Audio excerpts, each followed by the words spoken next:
Supreme court में शुक्रवार को दिल्ली दंगों के आरोपियों शर्जील इमाम, उमर खालिद और पिंजरा तोड़ ग्रुप की सदस्य गुलफिशा फातिमा की जमानत याचिकाओं पर अहम सुनवाई हुई। इस केस की सुनवाई जस्टिस अरविंद कुमार और जस्टिस NV अंजारिया की 2 जजों वाली बेंच ने की। दोनों पक्षों की दलीलें सुनने के बाद कोर्ट ने केस की सुनवाई सोमवार तक के लिए टाल दी, लेकिन इस बार कोर्ट का रवैया कुछ पॉजिटिव दिखा। जस्टिस अरविंद कुमार ने कहा, यह एक गंभीर मामला है और इसे सोमवार को पहली प्राथमिकता के तौर पर सुना जाएगा। सरकार की ओर से पेश हुए additional solicitor general SV Raju ने कहा कि वो सोमवार को व्यस्त हैं, इसलिए सुनवाई मंगलवार तक बढ़ा दी जाए, लेकिन कोर्ट ने साफ इनकार कर दिया। जस्टिस ने कहा, नहीं, हमें फ्रेश सुनवाई करनी है। अपने साथियों से कहें कि सोमवार को मौजूद रहें, हम देखेंगे क्या किया जा सकता है। इससे साफ है कि सुप्रीम कोर्ट अब इस केस को गंभीरता से सुनना चाहता है और फैसला जल्दी लाना चाहता है। सुनवाई के दौरान कई बड़े वकील कोर्ट में मौजूद थे। गुलफिशा फातिमा की तरफ से अभिषेक मनु सिंघवी,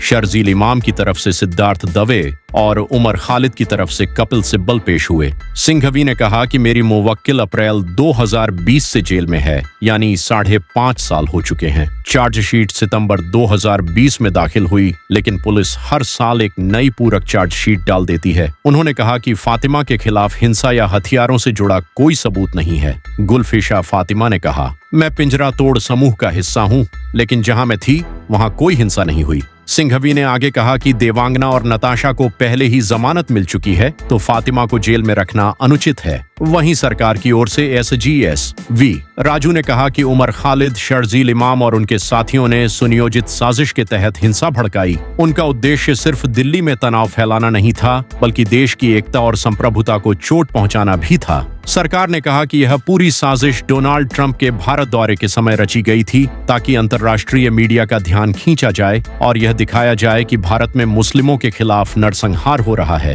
पुलिस ने इसे यूएपीए कानून के तहत अपराध बताया है। दोनों पक्षों की लंबी बहस के बाद सुप्रीम कोर्ट ने आदेश दिया कि केस को सोमवार को पहले नंबर पर रखा जाएगा। जस्टिस अरविंद कुमार की बातों से साफ था कि अदालत अब इस मामले में कोई देरी नहीं चाहती। वहीं बचाव पक्ष का कहना है कि आरोपियों के खिलाफ कोई ठोस सबूत नहीं है और उन्हें सालों से बस प्रतीकात्मक रूप से जेल में रखा गया है। अब सबकी नजर सोमवार की सुनवाई पर है, जहां तय होगा कि क्या शर्जील इमाम, उमर खालिद और गुलफिशा फातिमा को अंतरिम जमानत मिलेगी या नहीं। यह सुनवाई सिर्फ 3 लोगों की जमानत पर नहीं, बल्कि इस बात पर भी असर डालेगी कि क्या दिल्ली दंगे की जांच निष्पक्ष हो रही है या नहीं। तो सोमवार को सुप्रीम कोर्ट क्या फैसला सुनाएगा, राहत या सख्ती? अब सबकी नजरें उसी पर टिकी हैं।